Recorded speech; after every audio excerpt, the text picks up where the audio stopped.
भगवान के पास देर है, अंधेर नहीं है। इस कहावत के मुताबिक उस औरत की मनोकामना पूरी हुई। पहली लड़की और दूसरा लड़का हुआ। इन दोनों समय में उसे अपने गर्भ में पलते समय और प्रसूत होते समय में कोई भी तकलीफ नहीं हुई।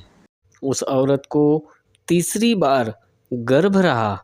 इस गर्भ के अवधि में उसे बहुत तकलीफ होती थी। उस औरत ने डागा अस्पताल में जाकर समय समय पर जांच कराई, लेकिन उसकी तकलीफ बढ़ती जा रही थी। उस अस्पताल की दवाई से और इलाज से कुछ असर नहीं होता था। उसकी तकलीफ दिन ब दिन बढ़ती गई। एक समय ऐसा आया कि उस बुरी तकलीफ के कारण उसके दिमाग में आत्महत्या करने का विचार आया, लेकिन उसके सामने दूसरा और विचार था कि अगर आत्महत्या करूंगी तो मैं तकलीफ से छूट जाऊंगी, लेकिन जो मेरे नन्हे से दो बच्चे हैं उनका क्या होगा। यह सोचकर वह आत्महत्या के विचारों से परास्त हुई।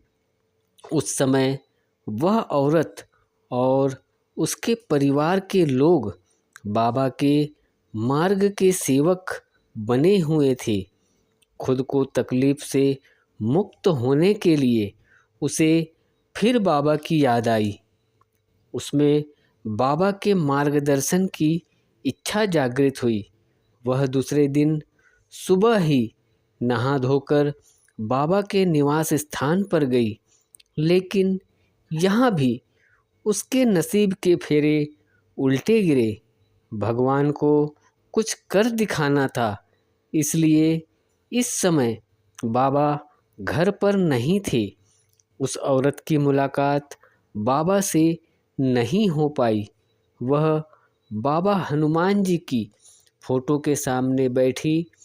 उसने अगरबत्ती जलाकर बाबा हनुमान जी को विनती की कि हे भगवान बाबा हनुमान जी, मुझे इस गर्भ के समय बहुत ही तकलीफ हो रही है, जिसे मुझे सहा नहीं जा रहा है।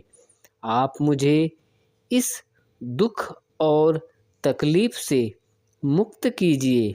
मुझे जो संतान होगी उसे आपके चरणों में अर्पण करूंगी। भगवान ने उस औरत की प्रार्थना सुनकर उस औरत का दुख और तकलीफ नष्ट किया। इस समय वह 7 माह की गर्भवती थी। उस औरत ने जो प्रार्थना भगवान के सामने की, उसकी जानकारी उसने अपने परिवार में किसी को भी नहीं दी थी।